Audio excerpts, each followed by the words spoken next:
Hey, if you want to learn how to become an independent filmmaker or a filmmaker in general, I've got a book which I wrote with a buddy of mine. It's called Zan Azli and Wan Chun Hong's Guide to Indie Filmmaking. You can actually buy it off of here. I'm going to put the link down here at my website, fatbidin.com. It's only a couple of ringgit, and it's really good because it has many different chapters, the process of filmmaking, and each chapter I interview a Malaysian filmmaker who gives advice and tips of from their experience. So yeah, yay, link is down here. Yay. You're watching the Fat Bidin Film Club.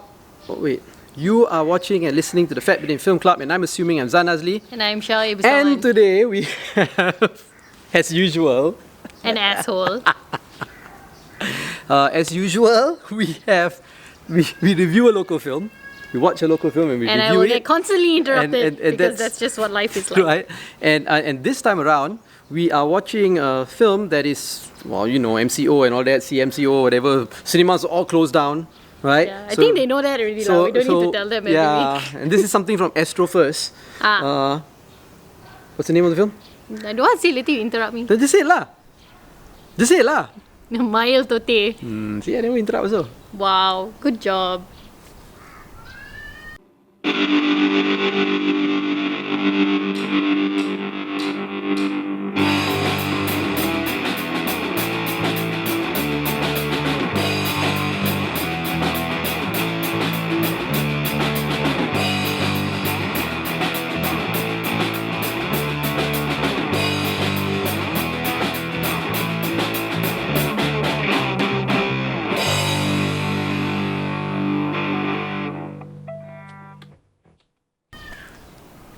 Okay, so watch the film. First.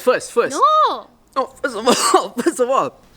Haha, derhaka kepada isteri. That's why you're joking. First of all, I want to thank fellow film reviewer and critic Daniel Kade DK. Right? Yes. Thank you for allowing. He's also a member of that persatuan that we are in, MPFKL, Majlis Pengkritik Film Kuala Lumpur. Yes. Right? We don't have Astro. I don't have Astro. We haven't had Astro in years. Right?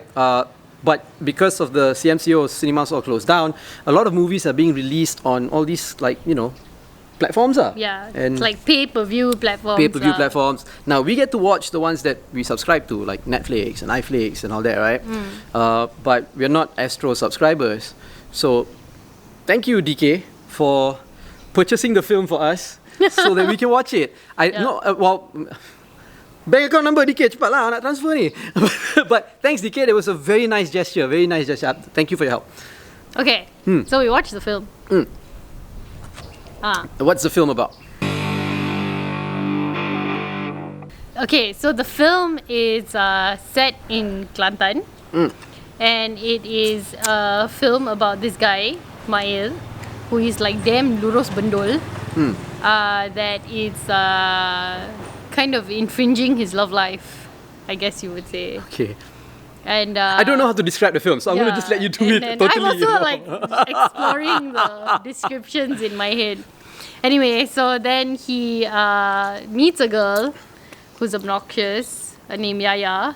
Yaya Torre. As in the footballer. Mael Totey, whatever. Yeah, as in the footballer. She speaks English like this.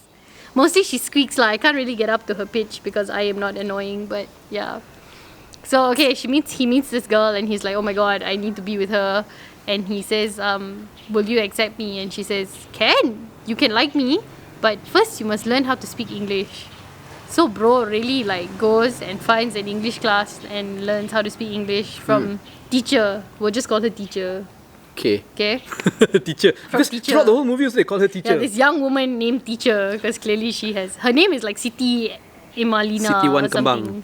No, it's Emalina, something like that. Okay. But anyway, we'll call her Teacher. So he goes and learns English from this also young woman named Teacher.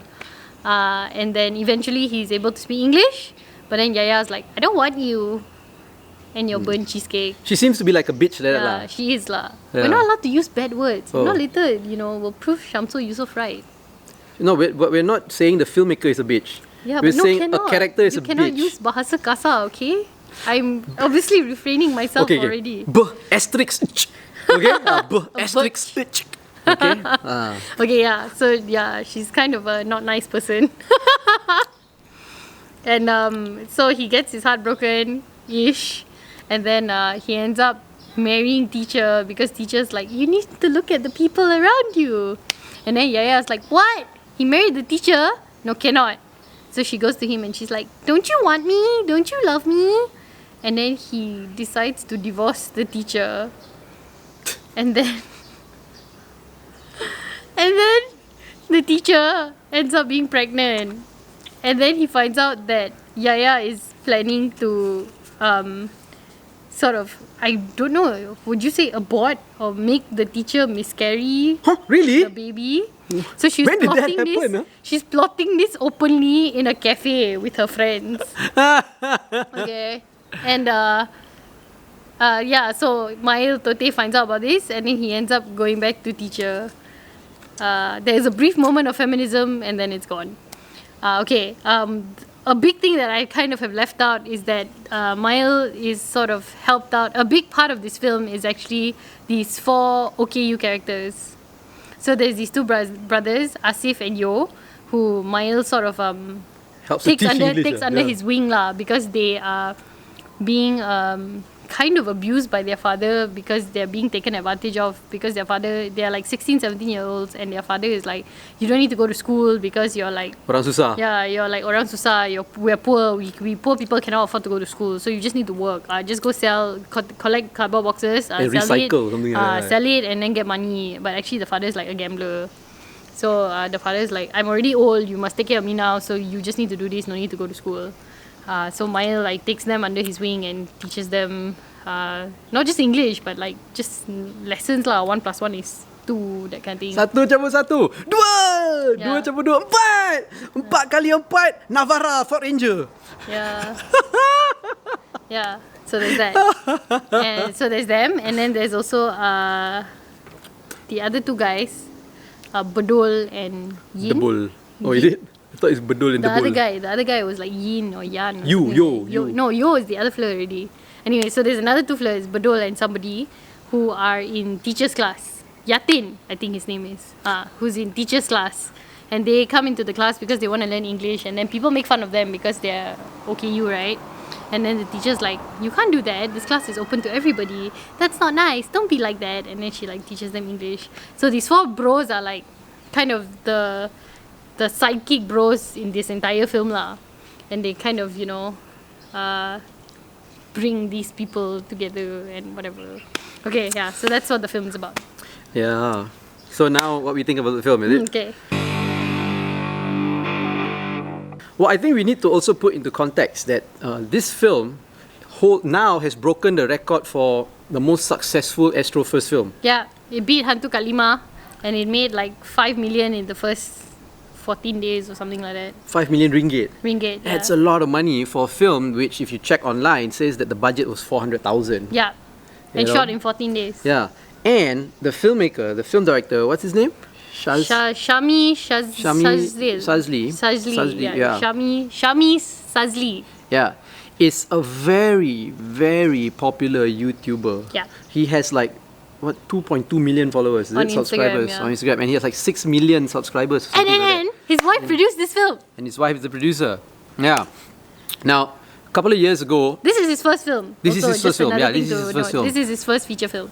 a couple of years ago, a friend of mine, asked me, hey Zan, do you know about this like very, very popular type of content on YouTube that serves the Malay audience? Demographic. Yeah, the Malay demographics, and it's like comedy, you know. And I said, no, what is this, you know? And then she forwarded me some YouTube channels, and one of these YouTube channels was Shami's YouTube channel. Yeah. And I see it's like just short sketches, right? But like I said lah, he's got like millions of followers, subscribers, and his videos get millions of views.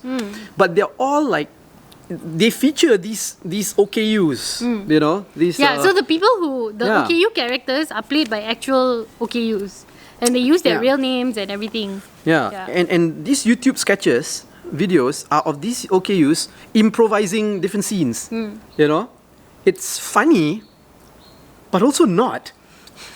you know what I mean? So I just left it at that lah. This was a couple of years ago. And then now when Mael Totey comes out and I look at these people, I'm like, whoa, these are familiar people. Familiar faces. That's when, you know, satu campur satu dua, you know, and it clicked. Oh my God, yeah. And do you want to talk about the film first, or? No, I think you should talk about the film first. Okay. So initially, when I was watching the film, I felt a little bit of discomfort because of these OKU characters, right? It seemed like people were laughing. The comedy in that film was done at an expense of them. The OKUs. You know, and I felt very, very uncomfortable. Now, I'm an insensitive bastard. I really don't feel for any. I am an insensitive asterisk stud. Okay? And I really don't feel anything. I'm not one of those woke AF people who's going to be, or you know, snowflake people who are going to be offended by everything. In fact, I offend, right? On a daily basis. Yeah, you know, and when I watched this, I was uncomfortable. So, but then after that, right, slowly as the film progressed, and as I started thinking about the YouTube channel, he has been with these people for years, for a very long time, and somehow I feel that these people are also in on the story and in on the joke, and I don't know for sure, but then slowly I felt like, hey, they're a team, you know, and they're working together and they're doing it together, and somehow after the film ended, I also felt like they were having fun together. So I'm still like half. You know, I'm still half, but it's something that makes you go, I don't know if you guys were around in the late 80s when Arsenio Hall had a talk show. He used to have this segment called Things That Make You Go, Oh, things that make you go, Oh, things that make you go, Arsenio Hall, you know, Arsenio Hall, 1989. Your age is showing. Arsenio Hall, he was a great comedian, talk show host. Yeah, so anyway. Yeah, so for me, that part, like, you know? And I also do not understand the story and the narrative. Oh, I was going to start my part of this review by saying there is no story. Like, don't even bother to try to understand the story. But continue. No, why don't you talk about that, and then maybe after you talk about that, then I come in? Yeah, can? Cannot? Depends. Are you going to come in when I'm like mid-sentence? No, because I have something to say about the narrative, right? But I don't know if it will work better after you mention the narrative that you feel. I already mentioned the narrative. Okay. Okay, so say lah. Okay, so I want to say that I don't understand the narrative and I don't know what. I just don't get it, right? But then I also notice things in the storyline, right, from the film and also from his YouTube channel, that there is a style. And there is some sort of consistency in the things that he wants to say, and the way it's being told and the medium that it's being used. There is something to it.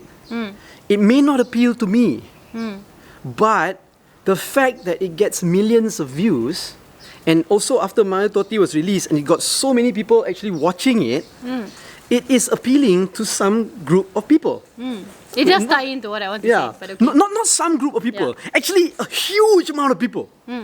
Maybe it's something that I don't understand, and it's okay that I don't understand. So I don't really want to knock the narrative style, because he's got something. He's got it. He's got something. You know, and I can see, like, you know how they say like filmmakers are artists and they're auteurs, right? Because they have a certain consistency in the way they have a style in the way they tell their stories. Okay, yeah. This guy obviously has that style. He's like Tarantino. Tarantino has a style in all of his films. Ross McElwee has a style in all of his films. Errol Morris has a style in all of his. Michel Gondry, right, has a style in all of his films. And this guy, Shami, has that style. And I don't know. I kind of like now suddenly have like a little bit of respect. I've got respect for him. Okay. I'm firstly going to start by saying that, there's no story. But the other thing that I was actually going to mention was the fact that this film was not made for us, urban KLites. It's very clear from the get-go because the entire film is in Kelantanese. Well, just because it's in Kelantanese doesn't mean it's right. The entire film is in the Kelantanese dialect. interspersed with English. But even the way that they use the English also is not in a mocking type of way, which is sorry to say, quite typical of the way some Malay cultures depict people who speak English. This was not like that. I thought it was very respectful the way they put English into the story.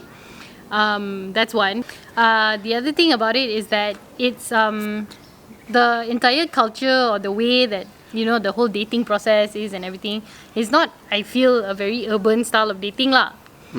So the entire time I was watching the film, I knew already that this was not a film that was meant to appeal to me. It was not made for my demographic or for the urban demographic at all.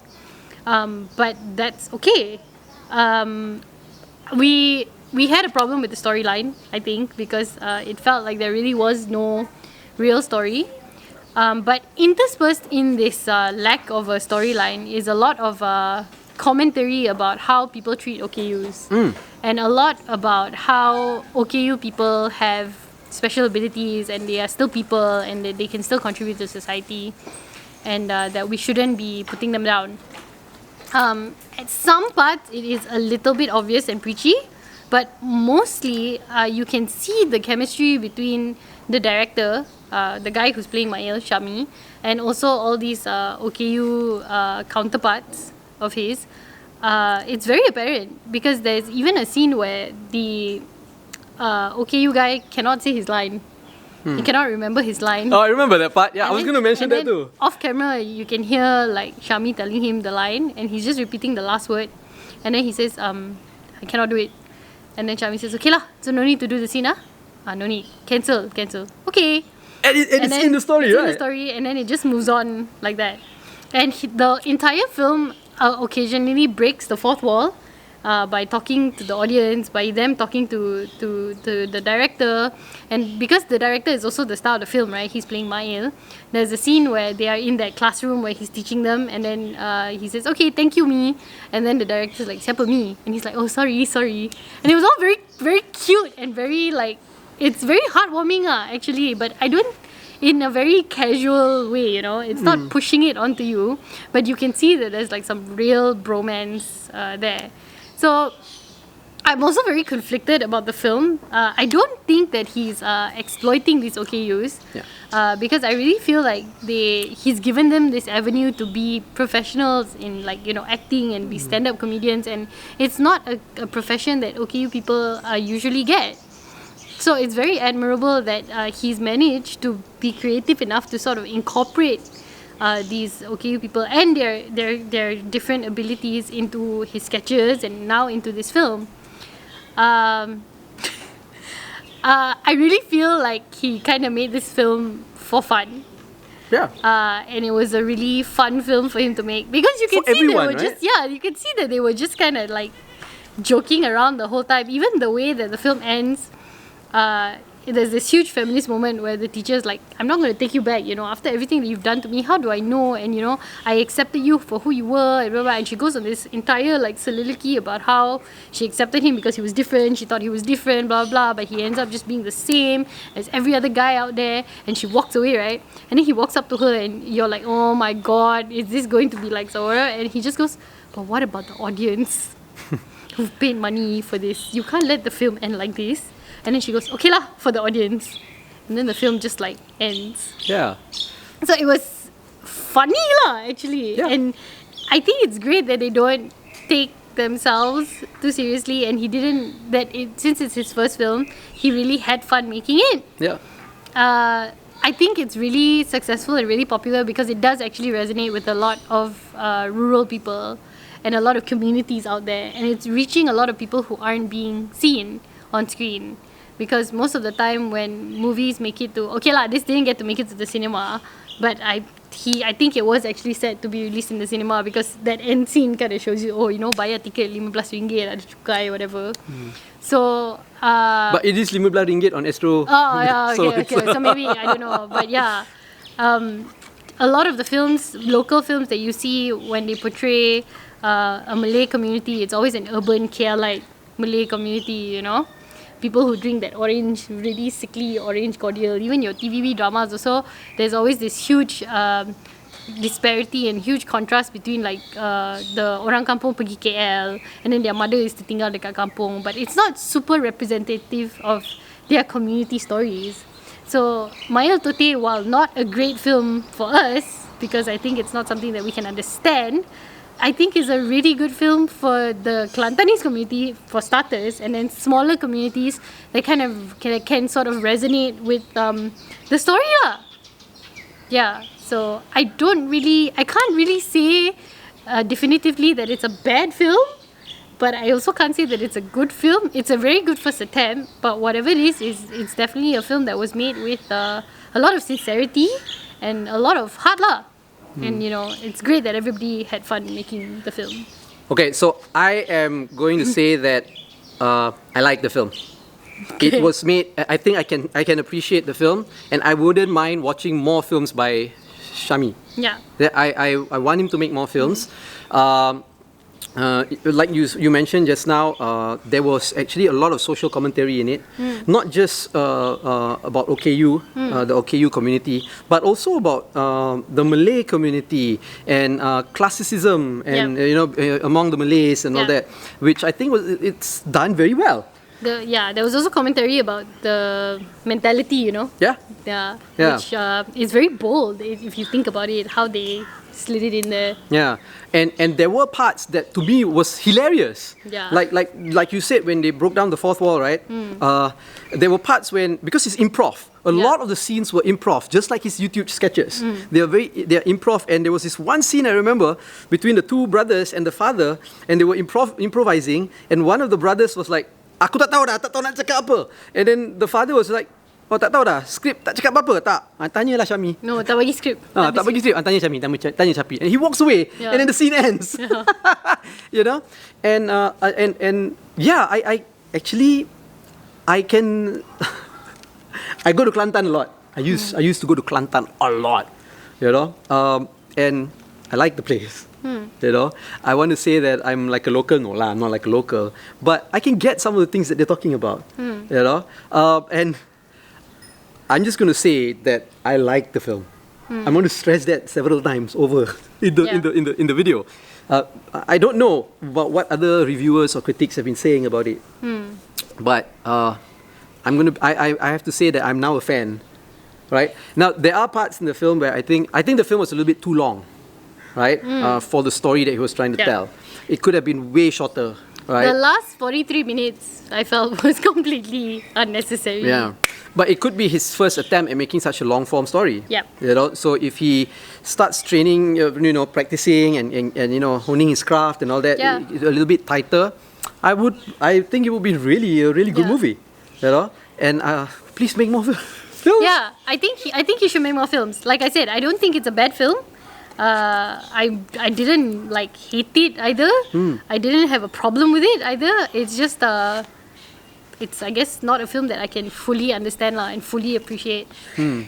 Which is on me, not on the filmmakers. But it was done because it's a first feature. I'm sure there are like holes here and there, and it could have been tighter. But other than that, he's got great potential to make more feature films that I think appeal to a wide audience, and this is what you want from Malaysia. Actually, you want these kind of stories to be told. It's a very simple story. Actually, it's just about like this guy, this local guy who's trying to get like these girls and whatever.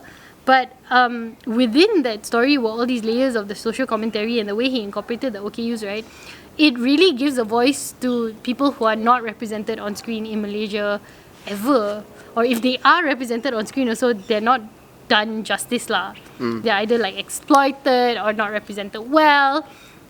So I think this really gave the OKU community especially, and the characters that he had, a chance to sort of really show their personalities. Yeah. Which was great, because then people will not just see them as differently abled, but they will see them as human beings also lah. Which is why it was so funny and it was just so great to watch. Yeah. I really think that if you want to talk about a Malaysian film, Malaysian film, for the international community to see what Malaysia is, this could be one. Of it. This could be, if this film was tighter, I would recommend Mael Totey To send it to to send it to festivals and be considered for the Oscars and things like that. Yeah. Oh, by the way, I want to congratulate Kuman Pictures Yeah! because Ro has been selected by Yes, FINAS Malaysia yes. to be submitted. They're not like Oscar But nominated, still, congratulations to be anyway, this because- year's Malaysia's submission to the Oscars, right? Because we like Ro We like the very film. It's really Yeah. good, well deserved, right? Yeah. But later on, right in the future, I think Mael Totey will be a film like that. If you want to talk about glocal, people were talking about glocal a few years ago when it came to the film industry, like the local story is becoming global, and you really want to have a Malaysian voice. I think this is we found it. Yeah. One of the many voices. One Yeah. of the many voices. I agree and I support that, but I also feel like it is too local. And it's not to say that there's a problem with that, because I think it's great that it's very, very local and very, very localized. But I'm not sure if the international audience will fully be able to appreciate it. They have to, because we've seen other films Yeah, from yeah, other I countries know. that have been so local. I know. Like those films from Serbia and Correct. Uzbekistan and all that. Look, they're so local that people have to learn to appreciate it. Can lah, And yeah. the audience will it finds a place in the international community. Yeah, and if that's the way it is received, then great. Yeah. Yeah. I also want to say that Shami, right? Shami, look, you don't even need films. You don't even have to make films for cinema release or TV release or Astro release or whatever. Your YouTube channel, I mean, you've already got that. And you've got so much views. I want to say many, but it's much. Right? You've already got a following. So What are you no, trying to say? all I'm trying to say is that, dude, you've got it. You found your platform.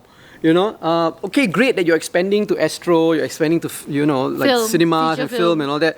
But it's not like a step up for you, I think. Yeah, it's it's not a just an step up. It's just expansion. another platform. yeah. You've already got your voice. Yeah. So congratulations on a great first film. yeah. So would you say people should try and watch Mael Totey? Yeah. I think so. Yes, I would say yes. I Right? think you should watch Mael definitely Totey. Okay. Okay, so Okay. if you've watched it, let us know what you think. Right? Anybody disagrees with us, let us know what you think. Right? In the comments, okay. the Don't like comments. post up an IG story, and like try to Can call people also, out can or- also do that. Tag us or whatever. We're okay. You can say whatever you want, wherever, whenever. Right? I'm cool with that. Just don't delete it after. Yeah, just don't delete it after lah. You dah cakap, you stand by what you cakap lah kan. Kan? Kalau dah cakap macam tu, Okay, we promise this is the last video we'll reference Pendirian it, okay? kena No ada. more after Kalau dah this. cakap tiba-tiba nak U-turn, Malaysia ramai orang suka U-turn ni. Sekarang ada roadblock, Daripada politician tinggi-tinggi sampai ke bawah semua orang cakap skip tu U-turn balik. But anyway. So, yeah, you've been watching. Subscribe, like this video if you like it. Don't like it, who cares? Subscribe at YouTube. What am I saying? Subscribe to our YouTube channel and follow us on all our social media platforms at At FatBidin. FatBidin. Or go to fatbidin.com to get everything. You've been watching and listening to the Fat Bidin Film Club. I'm assuming I'm Zan Nazli. And I'm Syah Ibustawan. Thanks, DK.